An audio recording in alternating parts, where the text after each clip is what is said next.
Le peuplement de la planète n'est pas uniforme et certains espaces sont très peuplés, d'autres sont quasiment vides d'hommes. Le but de ce travail est de compléter un croquis de la répartition de la population dans le monde en cherchant à comprendre les principaux facteurs de l'hétérogénéité du peuplement de la planète. Ce travail cartographique va se dérouler en deux temps. Première partie, on va donc essayer de comprendre l'inégal peuplement de la planète, donc faire un constat de la répartition de la population des hommes sur Terre.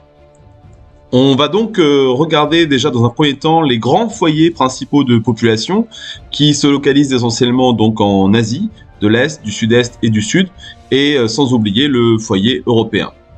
S'ensuivent ensuite les foyers secondaires de population tels que le Sud-Est brésilien, le Proche-Orient, le Golfe de Guinée ou le Nord-Est des États-Unis par exemple. Nous évoquerons aussi les espaces de densité moyenne qui se répartissent sur la planète à proximité de ces foyers de peuplement. Pour enfin terminer sur les zones peu ou faiblement peuplées, ce qu'on appelle aussi les déserts humains, à savoir par exemple le Sahara, l'Amazonie, la Sibérie ou le Groenland. Après ce constat, nous allons essayer de voir les facteurs explicatifs de cette inégale répartition des hommes en prenant pour premier exemple la contrainte du froid qui empêche évidemment le peuplement de certaines zones, ainsi que les espaces de haute montagne qui sont évidemment contraignants au niveau du climat et de la pente.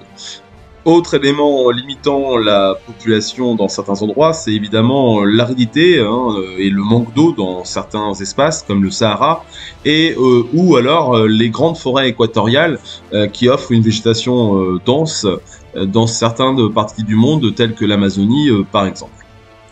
Donc voici ici donc une réponse à un exercice de cartographie pour tenter de répondre à cette question de départ en essayant de faire donc une réponse en deux parties. Premièrement le constat et deuxièmement les facteurs explicatifs donc de cette répartition inégale.